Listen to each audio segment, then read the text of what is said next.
designed to serve commercially sexually exploited girls. Calls like these are common.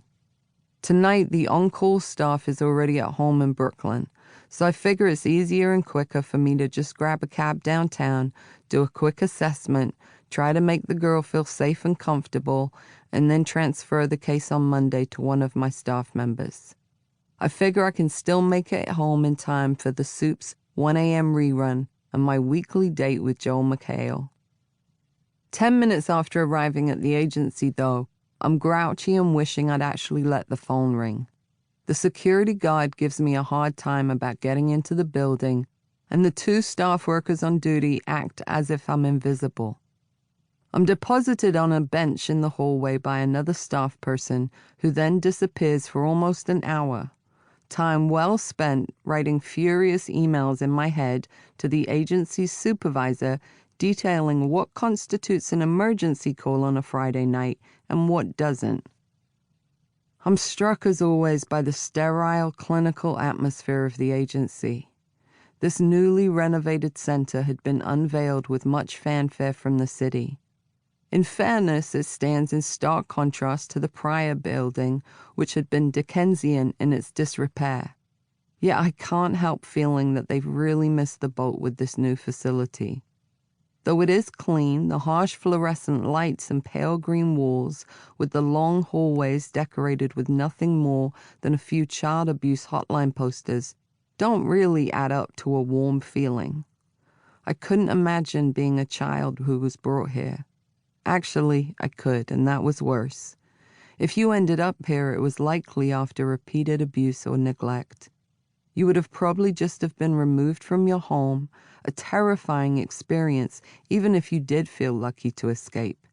Now you were in unfamiliar territory, with strangers, in one of the most child-unfriendly spaces in the city. I guess this thought had occurred to people other than me, because at least the living areas for the infants and toddlers had a wall mural and some brightly colored plastic furniture. Someone must have figured that the older kids didn't need color or a semblance of warmth, as the only thing that decorated the walls of the girls' unit was some pictures ripped out from Essence and Honey magazines. Clearly one of the staff had tried, but the effort is almost comical. A few magazine pictures curled at the edges of happy black women and girls, fashionable and beautiful, eating, laughing, celebrating life. I guess that a concerned woman of color who worked there desperately wanted the children of color, the overwhelming majority who came through the doors, to see images that looked like them in vastly different circumstances.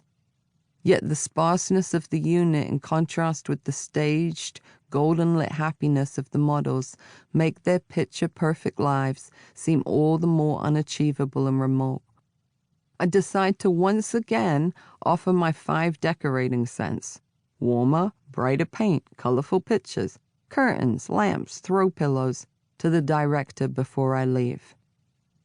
I sit there redecorating in my mind, alternating between frustration with waiting so bloody long and sadness that there even needs to be a place where children can go when they can't live at home.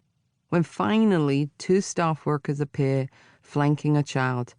I presume the Danielle I've been told about, who is obviously fresh from a shower. Her wet black hair is swept back into a ponytail, framing a very pretty, slightly chubby, but extremely pissed-off-looking face. I'd been informed that the clothes Danielle had been wearing when she was brought in were considered inappropriate, so her new attire consists of a plus-size, shapeless black pantsuit, the type favored by larger women in their 60s and probably purchased at Walmart or Talbot's.